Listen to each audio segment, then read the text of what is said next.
Assalamualaikum warahmatullahi wabarakatuh. Baik, perkenalkan nama saya Makia NIM 211050339. Baik, saya akan menulis ulang tentang video yang diberikan oleh Pak Wadud kepada saya yang membahas tentang perkembangan peradaban Islam pada pemerintahan Bani Umayyah. Nah, di sini kita akan ulang tentang mengapa sih Bani Umayyah itu dilahirkan. Yang pertama, terjadinya perang sipil yang dimana antara pihak Ali bin Abi Thalib dan Muawiyah. Dan di sini pada perang sipil ini terjadinya proses tahkim yang dimana teknik bermain politiknya Muawiyah yang dimana Ali bin Abi Thalib itu jatuh. Setelah itu terjadinya perjanjian Al-Mu'minin atau hari persatuannya itu dalam satu kepemimpinan yang dimana awalnya orang penduduk Madinah itu menunjuk Hasan, namun Hasan tidak menolak. Hasan menolak dan menunjuk kembali kepada Muawiyah dengan 3 syarat. Yang pertama, jangan menaruh dendam kepada penduduk Hijaz, Irak dan Madinah. Yang kedua, harus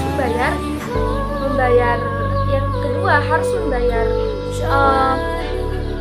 pajak. Yang ketiga kepemimpinan setelah dipegang Muawiyah maka harus dikembalikan kembali lagi kepada masyarakat. Nah, setelah proses itu maka mulailah bangkit atau masa perpisahan antara masa Khulafa ar-Rasyidin dan masa Bani Muawiyah. Bani Umayyah. Setelah itu, khalifah pada Bani Umayyah yang pertama kali ini adalah Muawiyah bin Abi Sufyan atau perintis pertama kali di Bani Umayyah.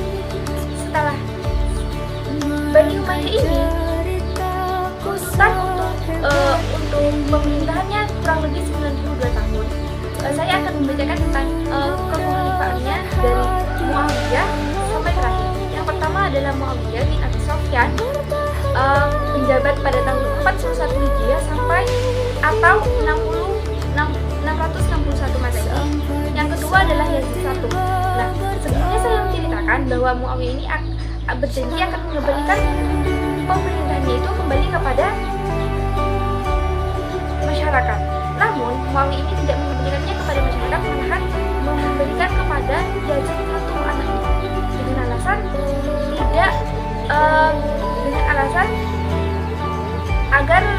dengan alasan agar tidak terpecah belah antara kaum muslimin yang satu dan kaum muslimin yang lain. Yang kedua adalah kepemimpinannya pada masa Yazid I pada 60 Hijriah atau 680 Masehi. Yang kedua, Marwan I atau Ibnu Hakam 64 Hijriah atau 683 Masehi. Yang kedua, Abdul Malik atau Ibnu Marwan pada tahun 65 Hijriah atau 685 Masehi. Yang kelima, Muawiyah II atau Ibnu Yazid pada tahun 66 Hijriah atau 686 Masehi. Yang keenam, Al-Walid I atau Ibnu Abdul Malik pada masa 86 Hijriah atau 705 Masehi. Yang ketujuh, Sulaiman atau Ibnu Abdul Malik pada tahun 96 Hijriah atau 750 Masehi. Yang kedelapan adalah Umar bin Abdul Aziz pada tahun 99 Hijriah atau 717 Masehi. Yang kesembilan, Yazid II pada tahun 101 Hijriah atau 720 Masehi. Yang sepuluh, Hisham bin Abdul Malik pada tahun 105 Hijriah atau 724 Masehi. Yang ke-11, Al-Walid II atau Ibnu Yazid II pada tahun 125 Hijriah atau 743 Masehi. Yang ke-12, Ibrahim atau Ibnu Al-Walid II pada tahun 1206 Hijriah atau 740 Masehi.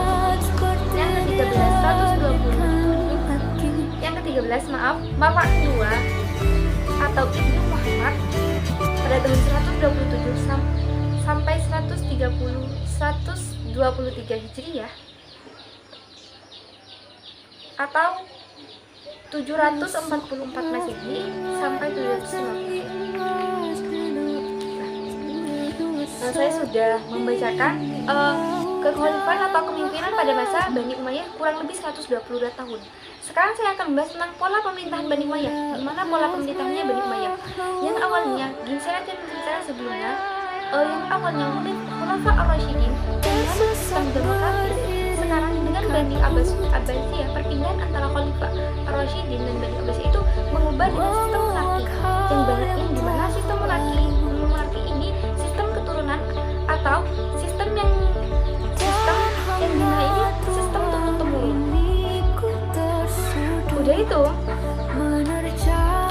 pada pola pemerintahan Bani Umayyah, yang pertama ibu kota yang awalnya di Madinah pindah ke Damaskus.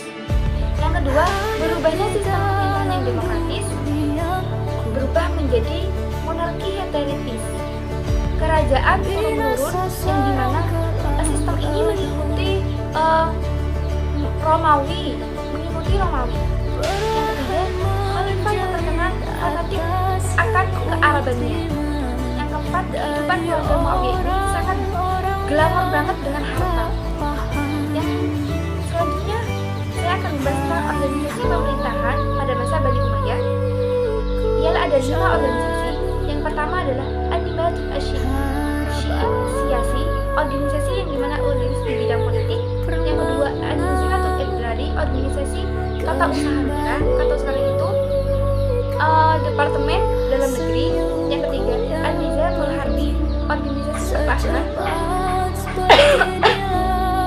atau Kementerian Pertahanan kalau sekarang.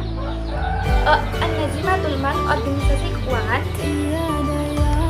Yang kelima, An-Nizatul Qadar, organisasi kehakiman atau keadilan. Selanjutnya akan membahas tentang keberhasilan para pemimpin pada masa Bani Umayyah. Yang pertama adalah Abdul Malik. Perbaikan di bidang Abdul Malik ini, keberhasilannya yang pertama adalah perbaikan di bidang administrasi pemerintahan, pelayanan umum,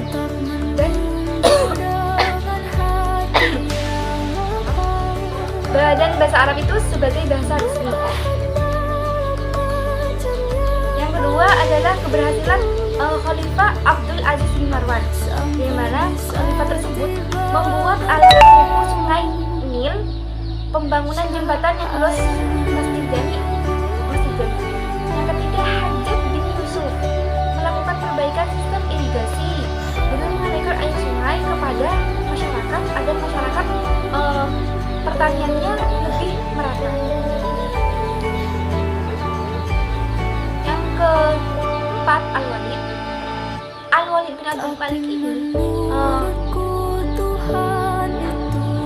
ada seorang yang mengatakan bahwa pada masa Al-Walid bin Abdul Malik ini adalah masa keemasan, malah di seluruh Bani Umayyah tersebut masa yang sangat tentram dan sangat makmur pada masa Bani Umayyah tersebut.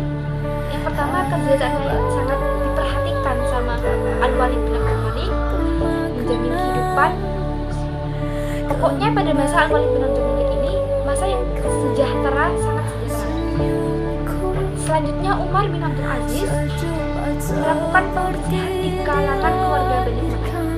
Yang pertama, melakukan pembersihan di kalangan Bani, yang gimana? Pada Khalifah Umar bin Abdul Aziz tidak mengikuti nepotisme.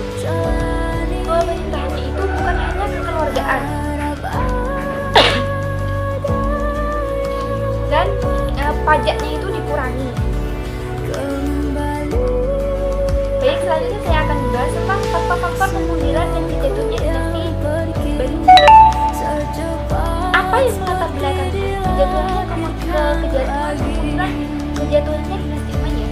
Yang pertama adalah sistem perjanjian secara khalifah, yang dimana perjanjian secara turun-temurun. Misal pada anaknya itu tidak layak untuk menjadi pemimpin, maka mau tidak mau harus menjadi pemimpin.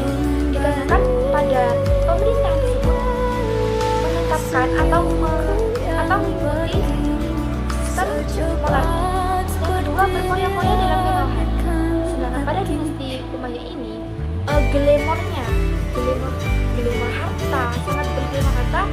Karena pada dinasti Umayyah ini perluasan wilayah sangat luas dan per wilayah itu memungut pajak. Dan yang ketiga, munculnya pemberontakan dari kalangan-kalangan Syiah, dan dimana memang dari awal itu tidak pro sama Bani Umayyah ini. Sedangkan dari golongan Syiah, dari golongan Abbasiyah itu berkumpul dan kontra akan dinasti Bani Umayyah, maka menjadi suatu pemberontakan, dan di mana pemberontakan tersebut memunculkan hancurnya dinasti Bani Umayyah. Sekian saja dari saya mengenai video tersebut. Kurang dan lebihnya mohon maaf. Wassalamualaikum warahmatullahi wabarakatuh.